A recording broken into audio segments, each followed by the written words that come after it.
If you're doing landscape photography, if you're doing travel photography or travel videography, if you're doing real estate video, or if you want to go ahead and take, group photos for weddings or large congregations, this is the lens that you got to pick if you're on a Micro Four Thirds system. Whether that's Panasonic or OEM systems, this is the best one to go ahead and actually pick for.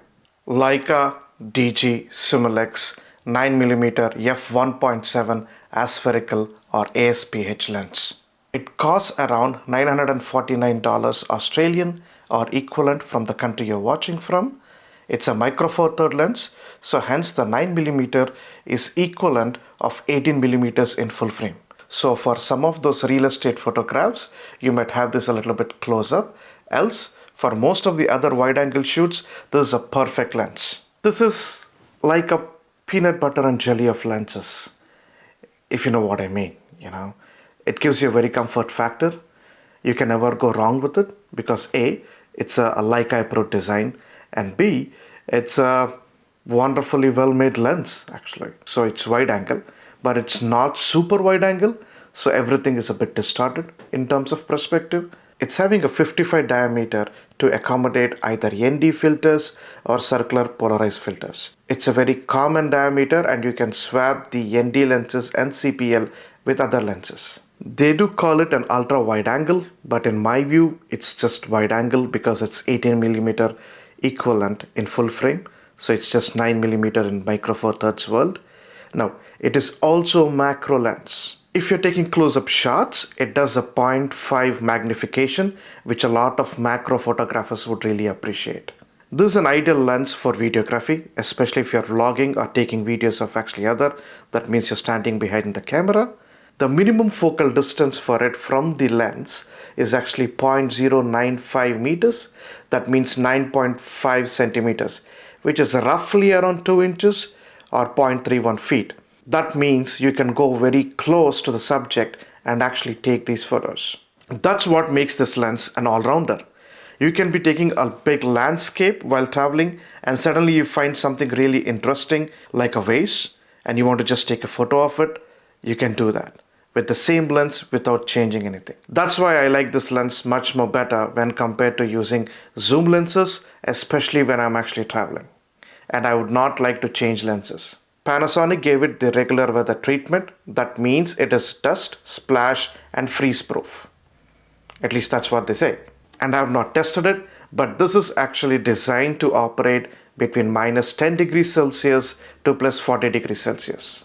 The lens has 12 elements spread out in 9 groups to minimize the aberrations and maximize the resolution of the images or video you're trying to take. Some quick tech specs, it basically weighs in 130 grams, which is pretty light, almost weightless if you actually ask me. In terms of dimensions, it's 60.8 millimeters of height, it's 60.8 millimeters of width, and in terms of depth, it's around 52 millimeters. Aperture type, it has 7 diaphragm blades and circular aperture diaphragm. The maximum aperture is f1.7. The minimum aperture is f16. Yes, this lens does not do f22.